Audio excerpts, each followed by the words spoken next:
Ladies and gentlemen, the President of the United States and the President of the Government of Spain.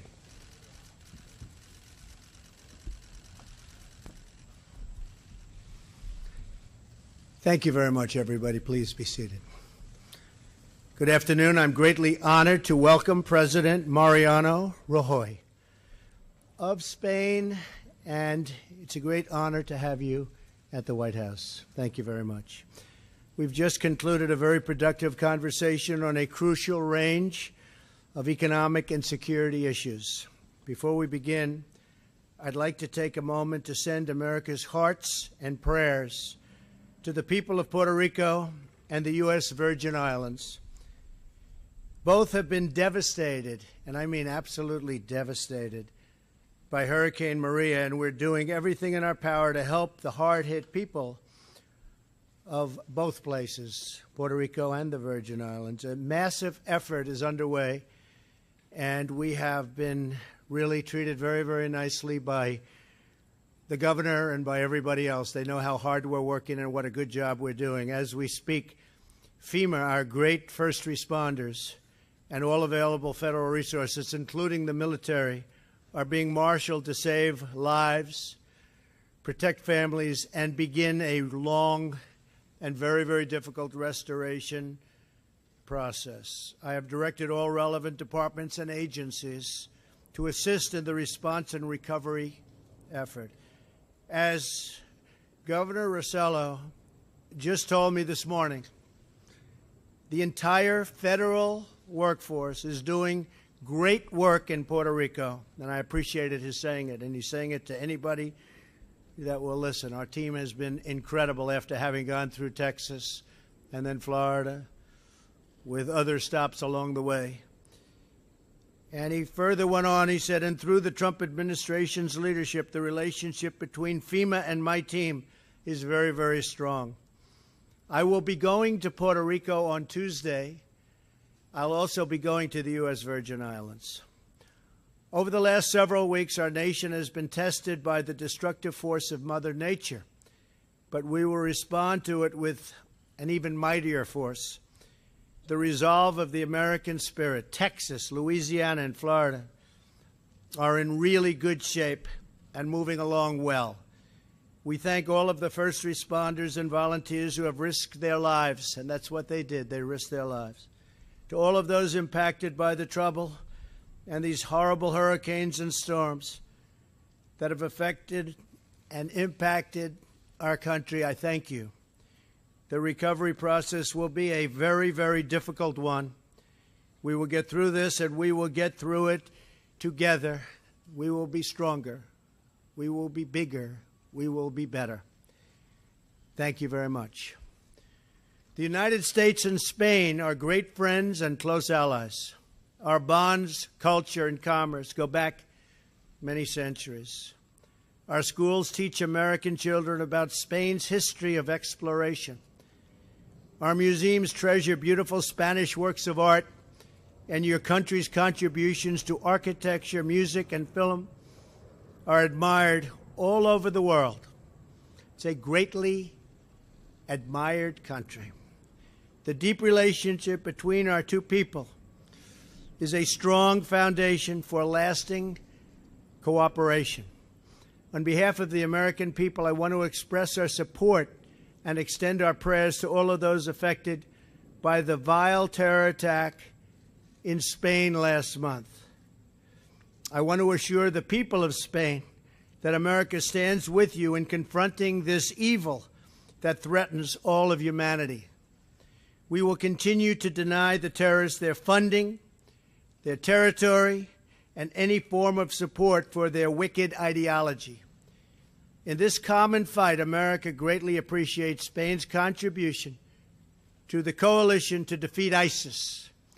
Spanish troops and police have trained more than 30,000 members of the Iraqi security forces. We also thank the Spanish people for being such gracious hosts to the American service members stationed at Spanish bases. The United States and Spain together face many critical dangers and challenges, from North Korea to Iran to Venezuela. We thank Spain for its recent decision to expel its North Korean ambassador and for standing with us in our efforts to isolate the brutal North Korean regime. It is time for all responsible nations to join forces to isolate the North Korean menace. North Korean nuclear weapons and missile development threaten the entire world with unthinkable loss of life. All nations must act now to ensure the regime's complete denuclearization. I appreciate the United Nations Security Council voting twice, unanimously, 15-0, twice, to adopt hard-hitting resolutions against North Korea. I have recently issued tough new sanctions against those who do business with this outlaw regime, and I applaud China's latest action to restrict its trade with North Korea. And in particular, I applaud China for breaking off all banking relationships with North Korea, something that people would have thought unthinkable even 2 months ago. I want to thank President Xi. Here in the Western Hemisphere, we have seen the heartbreaking tragedy of Maduro's socialist rule in Venezuela. Spain has been especially helpful in promoting the interests and well-being of the Venezuelan people, and we thank you for your efforts. We hope our friends in the EU will soon follow the United States, Canada, and many Latin American nations in sanctioning the Maduro regime. We need everybody involved. The citizens of Venezuela have endured immense suffering, poverty, starvation, and dangerous political unrest under Maduro's oppressive socialist regime. Together, Spain and the United States hope for peace, for the restoration of democracy, and for the release of all political prisoners. Wherever socialism spreads, misery follows. The people of Venezuela deserve a future of freedom. These are great people. In the economic arena, we support trade that benefits both Spain and the United States, which means it must be fair and it must be reciprocal. Such an important word. Hasn't been used very much in the United States. Reciprocal. Spain is the 10th largest investor in the United States, and I commend Spanish business leaders for their confidence in America and the American worker, and considering the fact that our stock market has just hit all-time highs. I think they probably like the United States very much right now. This is a time for both tremendous opportunity for our world, but also serious dangers. As I said at the United Nations, which future really is up to us. If we empower our citizens, serve their needs, and appeal to all that is best in the human spirit, then I have no doubt we will succeed like never, ever before. Mr. President, I look forward to working with you to build this future of prosperity and peace for both Spain and for the United States of America. Thank you very much. Thank you. Thank you, Mr.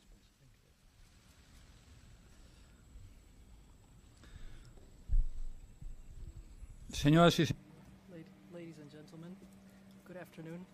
I would like to start by expressing my solidarity, that of my government and that of the Spanish people, with the people in the U.S. Government after the terrible events President Trump just referred to, and that took place in Texas, Florida, and other U.S. regions, and Puerto Rico. We hope and we wish that even if what happened can't be changed, we hope that in the future we can do as best as possible for everyone. President Trump and I had a working meeting today which was very productive, and we went through our bilateral relations. Spain and the United States are two great partners. We share values, democracy, freedom, respect for human rights, the rule of law, and we have institutional cultural, corporate ties, which are very important. Relations between the two countries have been excellent, and we must continue to work to strengthen those relations even more, especially in the economic arena. That's why our priorities to strengthening the economy and job creation are key. Trade between the two countries is growing sustainably. The United States is our second top trading partner outside of Europe. The United States is our top destination of exports outside the European Union. And regarding investments, it's the second top destination of Spanish investments and the top investor in Spain. For many years, Spanish companies have invested in the U.S. They're creating many stable and high-quality jobs in different sectors, such as the financial industry and energy. And this has been possible thanks to the establishment of subsidiaries in the United States by 600 Spanish companies, and they will continue to create jobs. That's why they follow closely investment opportunities in the United States, and they can contribute their technology and their experience to the United States. I've also given details on to President Trump on Spain's role in different crises which are important to us all. For instance, he referred to our participation in the coalition against Daesh and the crisis due to nuclear proliferation in North Korea. Combating terrorism was something we talked about at length. Spain has a long-standing experience in this area, and just like the United States, we've been hit by jihadi terrorist attacks on our soil. Both countries have agree on anti-terrorist policy, and we cooperate very closely in the police, military, and intelligence areas. I've also said that I'm sure that we still need to do a lot in the area of intelligence. We need to improve the coordination mechanisms in the area of cybersecurity or preventing recruitment and financing of terrorists. I've also underscored Spain's role as a member of the global coalition against terrorism and our deployment in Iraq, which is very large. We're the fourth largest contributor, and we've trained over 32,000 officers. In addition to that, I've told President Trump that we would increase our commitment with the new phase after the fall of Mosul by contributing a new financial package to rebuild Iraq. We also have long relations in the area of defense, both in NATO and bilaterally with the Spanish bases, which are used by both our countries in Rota and Moron, and which are increasingly important strategically. Our defense agreement goes back to 1988. At the time, Spain was in the back seat of the alliance. Right now we're at the forefront. Daesh, Sahel, Libya. So the defense and security relation is excellent, but we would like that to spill over into other areas of the bilateral relation. President Trump and I have gone through the political and economic situation in our countries. Regarding the international situation, we've agreed that the challenge by North Korea to the non-proliferation regime is an intolerable violation of the international legality, and I've expressed the full support of the Spanish government to the stepping up of sanctions as approved by the United Nations the other day. As we know, the European Union is working on new additional measures, and in that context, Spain will continue to press for a firm common stance supportive of the U.S. and its regional allies.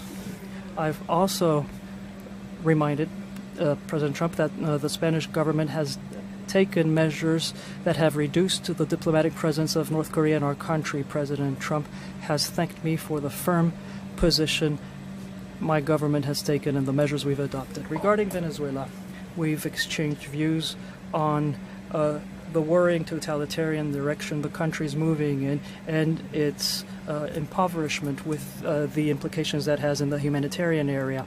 We've noted that there's a need to sustain international pressure on the Venezuelan government so that it commits to negotiations which will enable us to find a democratic negotiated and peaceful solution to the current crisis. I've also reminded President Trump that Spain in the EU has spearheaded the adoption of sanctions, which were first individual and targeted.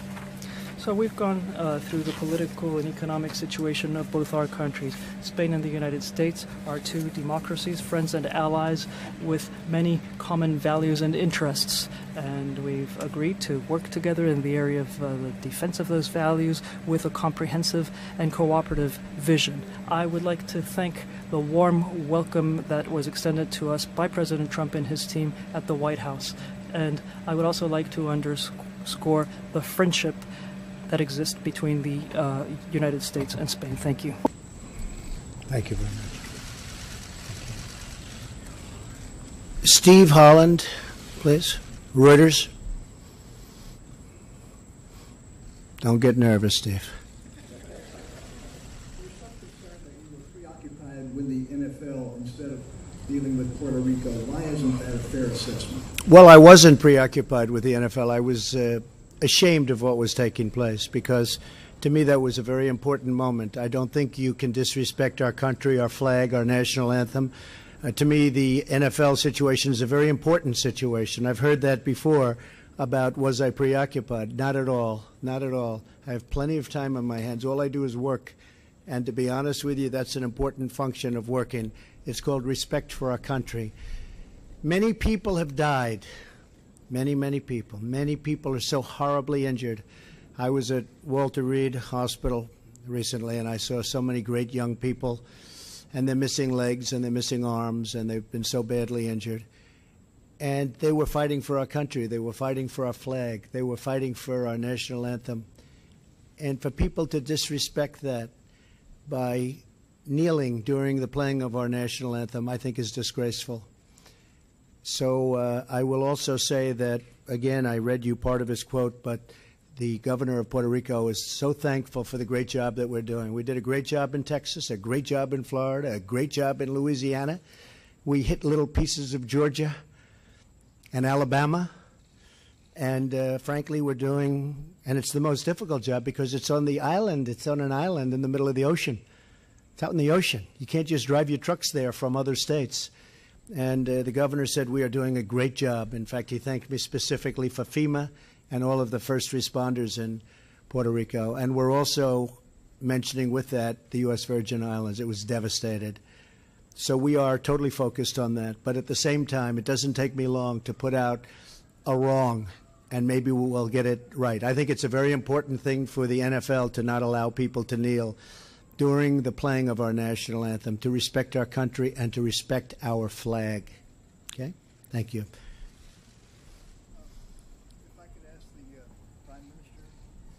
If I could ask a Prime Minister a question, is it going to take a war to rein in North Korea, and what is your advice to the President on dealing with this?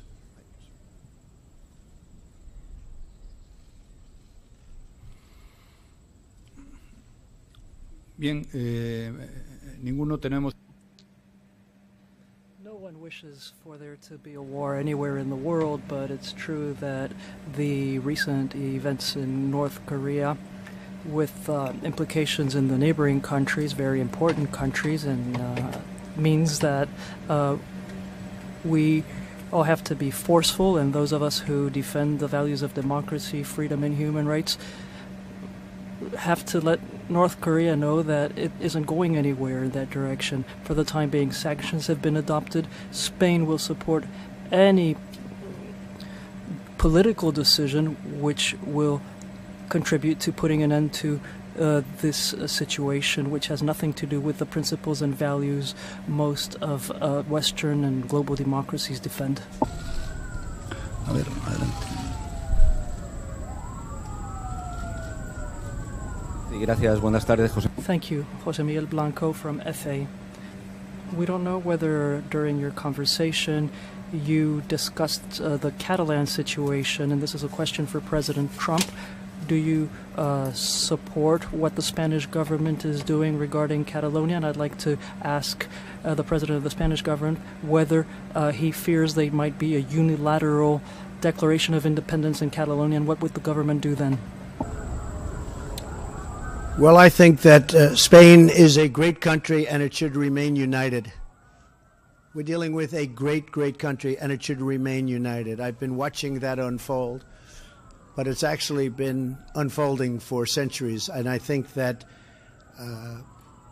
nobody knows if they're going to have a vote. I think the president would say they're not going to have a vote. But I think that the people would be very much opposed to that. I can say, only speaking for myself, I would like to see Spain continue to be united. Bien, The decision to unilaterally declare independence is not something it's not a decision I would make. It's a decision which will have to be made or not by the Catalan government. I think it would be very wrong. And I think that right now, when everyone knows that the referendum can't take place because there isn't an electoral committee, there isn't a team at the Catalan government organizing the referendum, there aren't ballots, there aren't people at the voting station. So it's just crazy. All this will lead to is noise, but certainly there can't be a valid democratic referendum with guarantees, with minimum guarantees. I think that what would make sense in a situation such as this is to go back to common sense and put an end to this whole story. The only thing it's doing is generating division, tensions, and it's not contributing in any way to the citizen situation. So I want this to be resolved as soon as possible. And I want us to go into a new stage where the rule of law, dialogue, and common sense will prevail. Thank you. Thank you. Major Garrett, yes, CBS. Good afternoon. Yes, hi. The day began in Puerto Rico with government officials saying mayday and talking about the threat of death mere hours away. Are you truly satisfied with what the government has done so far in Puerto Rico?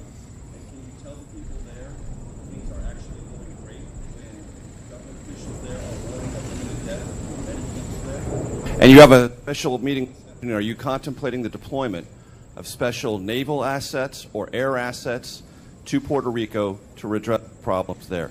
And on North Korea, very quickly, the foreign minister said you have declared effectively war on North Korea, and the North Korean government has threatened to shoot down or aim at American planes flying in international airspace. I'd like your reaction. Okay, well, I'll answer the second one first. We are totally prepared for the second option, not a preferred option, but if we take that option, it will be devastating, I can tell you that, devastating for North Korea. That's called the military option. If we have to take it, we will. He's acting very badly. He's saying things that should never, ever be said. And we're replying to those things, but it's a reply. It's not an original statement, it's a reply. But the things that he said over the last year, and if you look back, the things that he said to past administrations, North Korea is a situation that should have been handled 25 years ago, 20 years ago, 15 years ago, 10 years ago, and 5 years ago, and it could have been handled much more easily. You had various administrations, many administrations, which left me a mess, but I'll fix the mess. So we'll see what happens with North Korea. As far as Puerto Rico is concerned, I think just the opposite. We have had tremendous reviews from government officials, as we have in Texas and Louisiana, and as we have in Florida, as you know, from Governor Scott and Greg Abbott, great governors. And this morning, the governor made incredible statements about how well we're doing. We understand it's a disaster. It's a disaster that just happened. The grid was in bad shape before the storm. And Puerto Rico didn't get hit by one hurricane, got hit by 2 hurricanes. And they were among the biggest we've ever seen, with the second one being even worse. I mean, the second one hit Puerto Rico as a Category 5. I don't believe anybody's ever seen that happen before.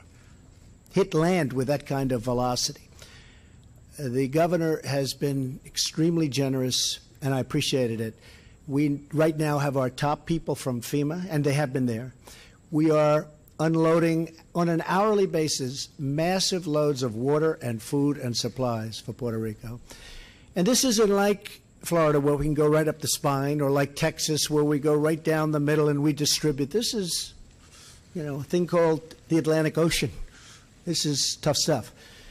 The governor has been so incredible in his statements about the job we're doing. We're doing a great job. Don't forget, their police force has been decimated because many of the police in Puerto Rico have lost their homes. So, sure, they want to be police, but they also want to be able to watch their families and find their families, and they have to live. So we're also very much involved in security in Puerto Rico. So everybody has said it's amazing the job that we've done in Puerto Rico. We're very proud of it. And I'm going there on Tuesday. Now, with all of that being said, record, if you look at the amount of water dropped on that island between the two hurricanes, and the first they just barely got by with, but they were devastated. And the second was a complete wipeout. I mean, this was a place that was destroyed. So I think we've done a really good job. We're continuing to. We are literally unloading on an hourly basis water, food, supplies. We have our top people from FEMA and our first responders and everybody else. We're going to be deploying Navy ships. They've already been deployed. And we are going to do far more than anybody else would ever be able to do. And it's being recognized as such. But it is a tough situation. Would you have a question for the President? Mr. Prime Minister, if I may, sir, do you share President Trump's hostility toward the Venezuelan regime? And what is your opinion generally of his, that is to say, President Trump's suggestion that U.S. military intervention might be required if the Venezuelan government doesn't change course? Do you support that? And would you be an advocate within the EU for tougher sanctions against the Venezuelan government? Mire, nosotros estamos... Well, we're spearheading in the European Union a proposal to impose sanctions on Venezuela. What is happening in Venezuela is unacceptable. Venezuela traditionally was a democratic country, and at this time it's no longer a democratic country. There are political prisoners in Venezuela. There are people who are in jail only because they think differently than Mr. Maduro. And I was the first prime minister to receive Lilian Tintori, who's the wife of Leopoldo Lopez, who was jailed because Mr. Maduro didn't like him. But there were many others who were sent to jail. In Venezuela, there was a parliament, and the government has made up this other parliament, which has its meeting next to the other parliament, and it enacts legislation. They've created a commission for the truth, which is an anti-democratic tool, which only serves to judge people without respecting minimum human rights standards. Venezuela is on the road to dictatorship, unless that can be stopped. So all of those who shared values such as democracy, freedom, and human rights have to do something. At this time, sanctions are important. It's important that there be an international coalition putting pressure on Maduro so that political prisoners are freed and democracy is restored, because this lack of democracy and the attack against human rights and freedoms are come in conjunction with a terrible economic situation with a 300% inflation rate, with problems supplying foods and medicines to people. So it's a really tragic situation, and I think that we in the United States and Spain have a responsibility towards Venezuela. There are a lot of Spaniards living in Venezuela, and I'm worried about them and the rest, but they certainly worry me. So I think that the international community should be forceful with regards to Venezuela. Gracias, buenas tardes. Thank you. Pilar Santos from El Periódico de Catalunya. I have a question for each of you. For President Trump, with the serious political crisis in Spain because of the referendum on Sunday, what solution do you think there is? Have you given advice to President Rajoy on this matter? Do you think there should be a dialogue between the Generalitat and the government to find a solution? And now a question for Prime Minister Rajoy.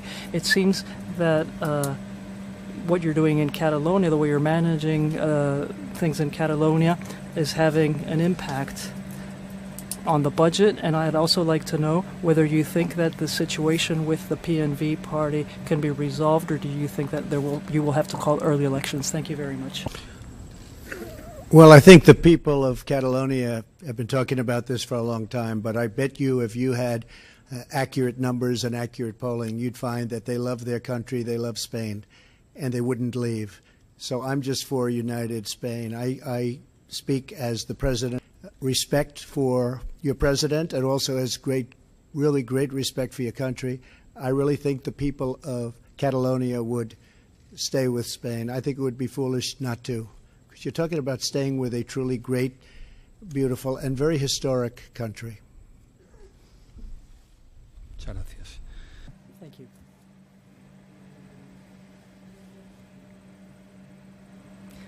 We will be delaying the budget in Parliament because we think that when we submit the budgets, we will need the needed support to approve them. We're talking with different political parties, as you know, and I don't think we'll have any problems if we continue to work down this line. I don't think we'll have any problems in approving them within a reasonable time frame, but we are looking for a majority just like we did last time around when we voted the budget. At any rate, I'm not thinking at all about calling early elections as a result of what we were saying. Muchas gracias. Mr. President, thank you very much. Thank you.